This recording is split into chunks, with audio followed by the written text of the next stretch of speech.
There are those who celebrate people's lives being ruined via deportation, including those who have been living here for many decades.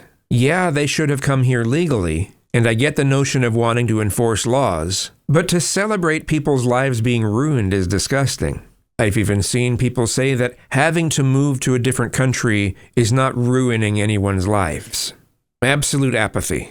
And many of us will remember, years from now, we will remember how apathetic some of you were during this administration. When you're giddy and filled with joy at the expense of other people, Pepperidge Farms will remember. All in all, I've seen a massive increase in hatred towards immigrants in general, not just the illegal ones. And when I say hatred, I'm meaning when people hold resentments towards other people and want bad things to happen to them. That's how I define hate. And I've most definitely seen an increase in hate in society during this administration over a number of issues. Resentful, hateful, impatient, a lack of impulse control, just general ugliness. It can even be seen in people's driving habits. And how about all the people sent to El Salvador? No significant vetting. There's a number of people who are innocent who were sent to one of the most harsh prisons in the world. That's certainly not what I hoped for when it came to deportations. I mean, sending people to a foreign prison? I thought you're just trying to deport people, not like, I don't know, how is this that much different than sending someone to a concentration camp? Oops, you have the wrong tattoo, therefore you're guilty. That sort of thing. It's disturbing.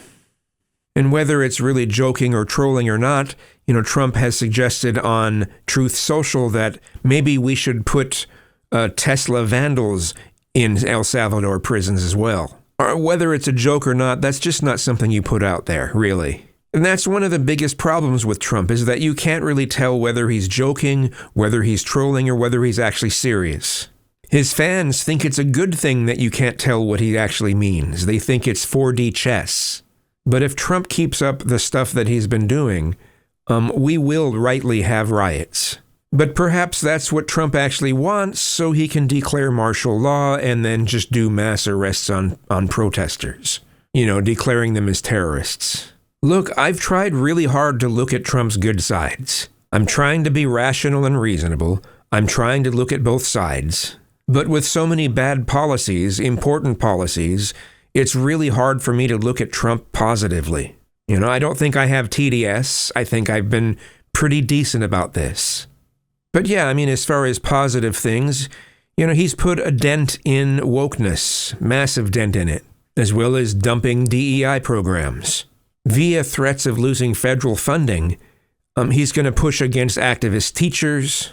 He's going to force cities to punish criminals, like shoplifting and other theft, as well as disallow people from doing hard drugs on the sidewalk in broad daylight.